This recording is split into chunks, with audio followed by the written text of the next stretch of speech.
Donc je suis avec monsieur Yann Brou, coprésident de la Violette à Turin Football, la section football. Alors, petite réaction à chaud là sur cette première mi-temps. Bon, un but refusé pour les Graves pour un hors-jeu, je pense que c'est au début de l'action, c'est pas au moment du but. La Violette à Turin mène 1-0, ça va plutôt dans le bon sens. Début de saison compliqué, 2 nuls, 3 défaites dans cette poule I de Régional 3. Donc c'est la 6e journée. Là, c'est un peu urgent d'enclencher la première, comme on peut lire, enclencher la première, la marche avant en tout cas, et d'engranger une première victoire. Il est urgent de prendre des points pour la bonne simple raison qu'on est sur une année de refonte au niveau de la Ligue de football. C'est-à-dire une année de refonte. Une année de refonte. Encore. C'est-à-dire que c'est la dernière année de refonte sur laquelle il y aura encore 3 descentes de Régional 3 pour le district. Voilà, donc c'est vrai que cette année le niveau s'est relevé, va encore se relever l'année prochaine, donc c'est vrai que cette année c'est quand même difficile d'obtenir des résultats favorables. Dimanche dernier on a fait un bon résultat à Targon-Soulignac, on menait 2-0 et on prend une légalisation à la 95e minute.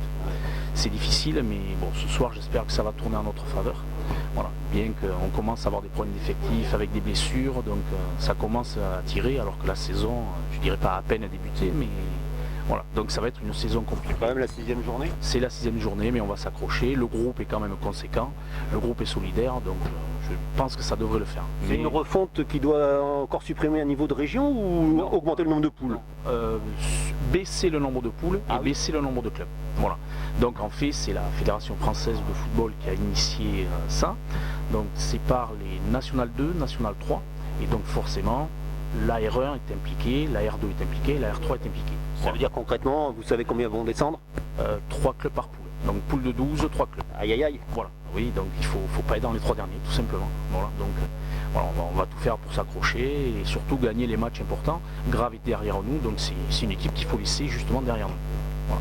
Ils avaient un match en moins quand même. Ils ont un match en moins. Mais bon, si on prend 3 points ce soir, voilà, on peut déjà, le match suivant à l'extérieur, y aller un peu plus, je dirais, sereinement. Voilà, c'est important. C'est important. Donc, c'est la réserve des Graves. C'est la réserve des Graves. Et leur première aussi est en difficulté. Donc voilà, c'est un club mais qui n'a pas les mêmes structures que nous, puisqu'ils sont quand même en périphérie de Bordeaux, où ils ont quand même beaucoup plus de masse que nous en termes de joueurs. Donc c'est vrai que ça va être difficile pour nous, mais on va s'accrocher pour faire une bonne saison. Même si on a alourdi le groupe, je dirais, en termes quantitatifs et même en qualité, mais c'était nécessaire parce que comme le niveau remonte, on est obligé de s'adapter. Voilà. Vous avez des nouvelles des autres équipes des Violettes, de la Violette à Turin? Vous avez les cadets? Alors, comment ça marche pour les autres? On a toutes les catégories. La réserve est descendue l'an dernier de 2e division en 3e division. Donc là, elle est seconde de sa poule. Donc elle a un match important demain à Montpoudinx. C'est important aussi de faire remonter la réserve en 2e division pour justement, départementale, pour resserrer le niveau avec la première. Voilà, donc c'est important. Donc on a aussi l'objectif, surtout cette année, de faire remonter la réserve, qui est un bon groupe. Mais bon, comme je vous l'ai dit tout à l'heure, comme on a des problèmes en première d'effectifs, on est obligé de piocher dans la réserve, donc forcément, par avoir de conséquences, on amoindrit un petit peu la réserve. Mais c'est vrai que l'objectif de la réserve cette année, c'est de la faire remonter. Du coup, la réserve, ils prennent des cadets? Non, ils ne prennent pas des cadets. Non, on a un groupe étoffé, on a presque une 50aine de licenciés en senior, mais on se rend compte à l'heure actuelle que c'est nécessaire. Avoir 50 licenciés pour 2 équipes, ça devient nécessaire. Et donc il y en a 200 qui jouent dans d'autres équipes ou en loisir? Ouais, c'est ça. Enfin, 250 licenciés? On a 270 licenciés à l'heure actuelle, donc on est présent dans toutes les catégories, des U7 jusqu'au senior, et on a même une 3e équipe en senior, en foot à 8, loisir. Voilà, donc garçons toujours? Garçons. Du foot féminin, je voudrais regarder du foot féminin aussi sur la chaîne, et ça serait bien qu'on ait un peu... On a aussi des féminines, parce que je suis aussi le coach des féminines.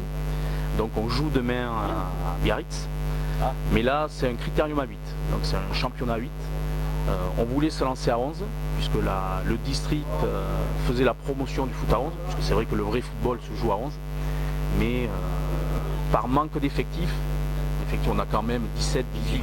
Les filles jouent à 8. C'est Voilà. plus facile d'avoir un effectif avec des réservistes. Ouais, c'est beaucoup plus facile parce que c'est vrai qu'il faut présenter 14 filles tous les week-ends, c'est pas évident. Donc avec soit des filles qui sont étudiantes, ou des filles qui sont déjà mamans, donc qui ont des vies à côté, donc c'est pas évident. Mais c'est vrai qu'on fait aussi la promotion du football féminin et on a créé cette année une équipe féminine U15. Voilà, donc en sachant que c'est l'avenir puisqu'on veut pérenniser justement les féminines au sein de la Violette à Turin. Voilà. Vous nous enverrez les infos sur les matchs féminins quand elles se joueront à R. Je ne sais pas si ça se joue en même temps que les seniors garçons, mais ça serait bien qu'on ait des affiches avec les deux, quoi. C'est le dimanche matin, donc je vous invite même à venir. Toujours les dimanches. Toujours le dimanche. Ah. C'est toujours le dimanche matin. Voire certaines fois. Là, elle joue à Biarritz, du coup. Ouais, les clubs jouent à Biarritz. Les clubs qui ont l'éclairage peuvent jouer le samedi soir. Mais le samedi soir, c'est surtout priorité aux seniors. Voilà. Voilà. Eh ben, merci pour ce topo Merci beaucoup.